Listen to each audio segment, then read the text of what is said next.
The truth. Being a good person at work might be the very thing that's holding you back. You think staying late, being agreeable, and never saying no will earn you respect. But all it's earning you is silence. You get overlooked in meetings, passed over for promotions, and worst of all, you start shrinking just to stay likable. This is not because you're not talented. It's because no one taught you how to turn your kindness into power. That changes today. In this video, you'll learn 7 ways to stop being taken for granted and start being truly respected. The first few will help you say no, speak up, and stay calm under pressure. But the last 3, they will rewire how you show up. Not just at work, but in your whole life. Because when you anchor your goodness with clarity and confidence, people stop using you and start following you. Let us begin. The first way to take your kindness back. Stop people pleasing and start setting boundaries. Being nice doesn't mean being a doormat.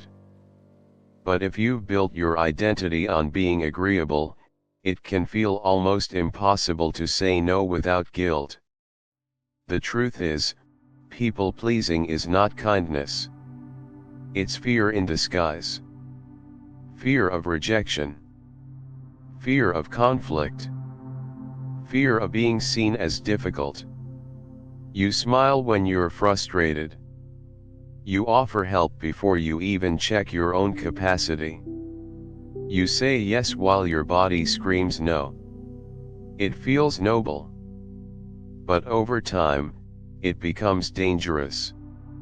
Here's what you need to understand: people will treat you the way you train them to. If you always say yes, they will always ask more. Not because they're bad, but because they're human. And eventually, you don't just feel exhausted. You feel invisible.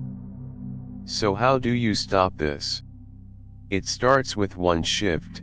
Replace, how can I keep everyone happy? With what do I actually have the capacity for? Next time someone asks you for help, pause. Don't rush to fill the silence. Check in with yourself. You can say, I would love to support, but I'm currently at capacity. Can this wait until next week? Otherwise, I will not be able to give it the attention it deserves. The first time will feel uncomfortable. That is normal. But that discomfort, it's just your nervous system learning that your needs matter, too. Real kindness includes yourself. Set the tone. Let people adjust. Because when you stop being the person who always says yes, you start becoming the person who means it when they do. The second shift, build real emotional intelligence, and learn to stay calm, clear, and in control. You cannot set boundaries, speak up, or lead without first understanding your own emotional patterns. Most people think emotional intelligence means being empathetic, being nice, being the office therapist. That is not EQ. That is emotional labor. Real EQ is this: knowing when your chest tightens every time someone drops a task on you. Noticing the urge to fix everything, just so no one is upset. Feeling your guilt kick in, and choosing to pause instead of perform.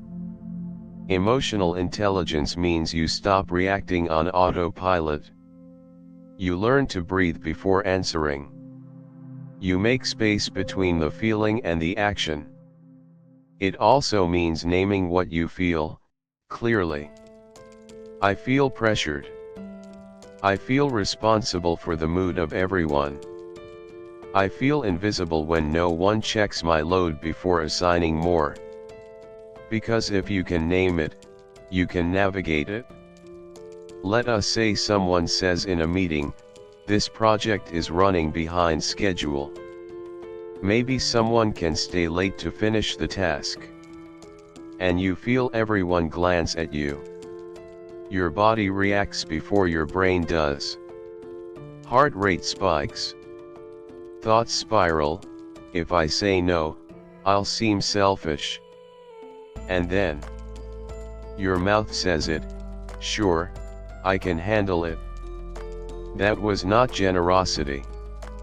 That was a reflex. Here is the fix. Next time that happens, pause. Ask yourself 3 questions. What am I feeling right now? Stress, guilt, obligation. Is this mine to carry? What would a grounded, self-respecting version of me say? Then answer, with calm, I'm currently at capacity. I can support later, but not tonight. Happy to help, but I would need to shift something else off my plate. You're not rejecting. You're regulating. And that is what makes you powerful. The most respected people in the workplace are not the ones who never get emotional. They are the ones who understand their emotions so well, they do not get ruled by them. And that starts by paying attention to your own signals, without judgment. Emotions are not problems to fix. They're information to lead from. So listen in. Then lead forward. The third habit that shifts everything. Learn to say no, without guilt or over-explaining. You cannot protect your energy if you're constantly leaking it through weak yes. And let us be honest, most nice people do not say yes because they want to. They say yes because saying no feels dangerous. You don't want to disappoint. You don't want to seem lazy. You don't want to deal with the awkward silence that follows a firm boundary. But here is the truth, every time you say yes to something you don't want, you say no to something that matters. Your peace. Your rest. Your priorities. So how do you say no, like an adult who knows their worth? Start with this, don't explain too much. Kind people often treat boundaries like confessions. They say, I'm so sorry, I hate to say no but it's just that I have this other thing and I feel bad and stop. You don't owe an emotional apology for having limits. Try this instead, thanks for thinking of me. I'm not available to take that on right now. I'm maxed out this week. If it can wait, I'm happy to revisit later. Short. Direct. Respectful. Next, practice the power of the pause. When you say no, let the silence hang. Don't fill it with explanations. Let it be a boundary, not a debate. And when someone says, but you've always helped before, you can say, I know. And I've realized I need to be more mindful of my capacity moving forward. You're not becoming selfish. You're becoming sustainable. Because when your yes actually means yes, people trust it. And when your no is clear and calm, people respect it. So say it. Own it. And let the silence do the rest. The fourth upgrade. Make your work visible, without bragging. This one hits hard for good people. Because we're taught that results speak for themselves. That humility will eventually be rewarded. that if we just keep our heads down and do the work, someone will notice. But here's the reality: in most modern workplaces, visibility is just as important as value. If no one sees the effort, the impact gets lost. And no, this doesn't mean self-promotion in a fake, flashy way. It means being intentional about how you show your contribution. Try this: every Friday, write down 3 things. 1. What you completed. 2. A challenge you solved. 3. Something you're proud of. That becomes your personal win log. Use it when writing performance reviews, in one-on-ones, or even to remind yourself that your week mattered. Next, practice casual updates. When your manager asks, "How's it going?" don't say, "Busy but good." Say, "I finished the new onboarding flow this week, should help the team ramp up faster." You're not bragging. You're being strategic. Also, document your contributions. When you solve a recurring issue, turn it into a how-to guide and share it with the team. "Not sure if others had this bug, but here is the fix that worked for me. Might help next time." Now your name is tied to solutions, not just effort. One more tip: let data speak for you.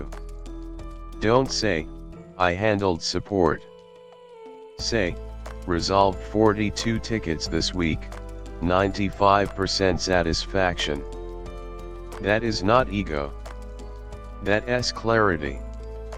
And the more clearly people see your impact, the less likely they are to overlook your value. You don't have to shout.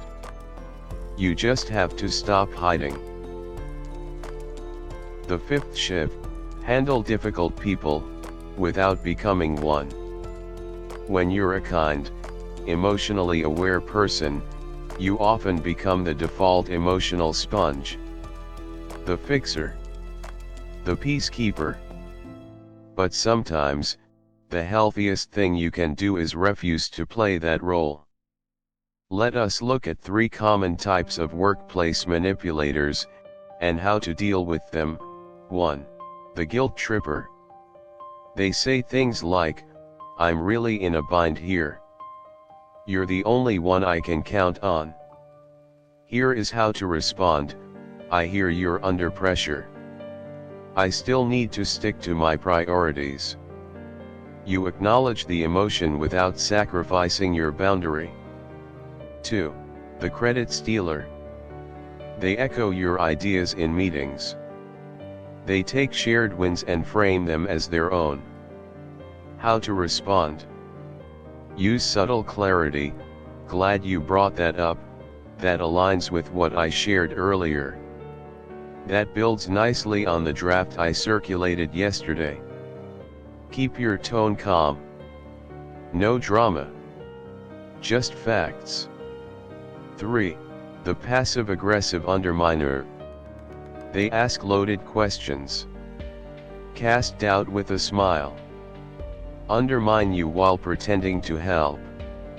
Respond with grounded certainty: "Yes, this follows the direction approved in the check-in from last week. I'm confident in the approach, and open to hearing alternatives after this round." Don't let their doubt become your story. Remember, not every challenge needs a confrontation. Sometimes the most powerful move is to protect your energy, stay factual, and stop over-explaining. That is emotional maturity. That is leadership. The 6th way to shift from being the nice one to the trusted one: use vulnerability to create real connection. You don't need to overshare. But you do need to show something real. Instead of being polished all the time, be present. Instead of always agreeing, speak your truth with care. Instead of hiding your growth, share your lessons. Here is an example: you're leading a new team and you say, "I'm excited to be working with you all. I'll be honest, I'm still learning in this area, and I appreciate your input as we go." That builds trust. Or when a teammate is struggling, instead of lecturing, try, "I remember feeling the same way when I started. One thing that helped me was..." You're not fixing. You're relating. Vulnerability done right is not weakness.